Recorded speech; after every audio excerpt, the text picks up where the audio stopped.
All right, day 2 of the framing. Let's check on the progress.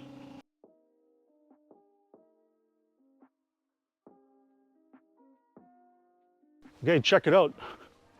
Lumber load all but evaporated. All we have left is about a half a dozen beams. You look inside the foundation, you see they prepped all the walls. They're in the process of placing all the beams, getting all the hangers set, all the tie downs identified. So the next step is to get all this area picture frame ready to insert the TJIs. Then we finish off the floor with plywood.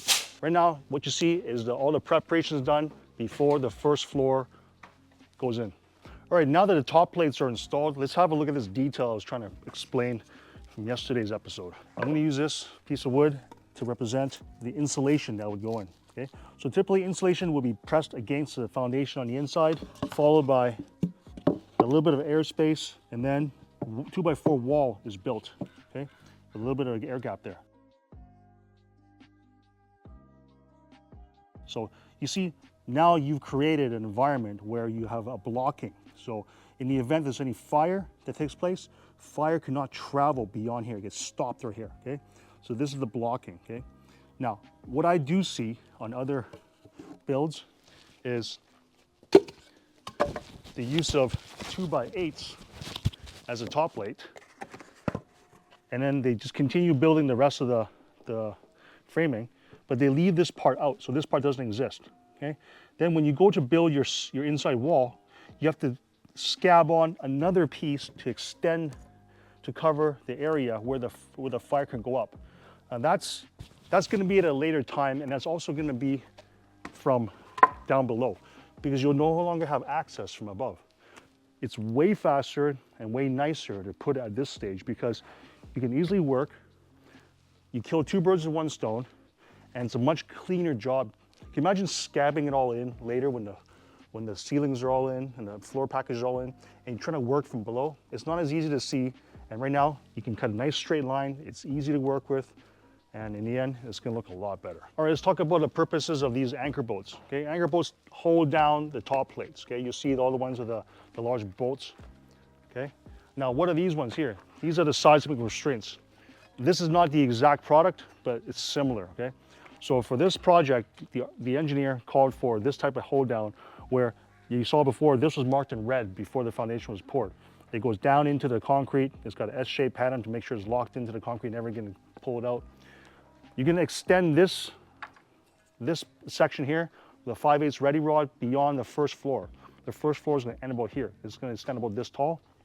The next piece, similar to this, not the exact same one, this will go through that ready rod and gets bolted down with washer and nut. Okay, so what's going to happen is this will have this will be fastened to a set of 2x6s, which extend to the next floor.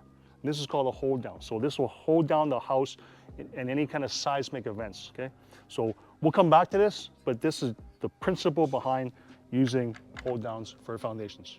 We did talk about how this level has a high tendency of having air filtration in. Okay, have a look at these areas. This white stuff here. Okay, this is actually sealant that they had squeezed in there before putting this whole assembly down. This white foam can kind of address a little bit of that air infiltration. Also creates a separation between the wood and the concrete. But you see in instances like this, the area is actually quite bigger, allowing more air to come in. So when they do put the sealant in, it does have a tendency of squeezing out. We'll go around as the floors are being built higher and higher.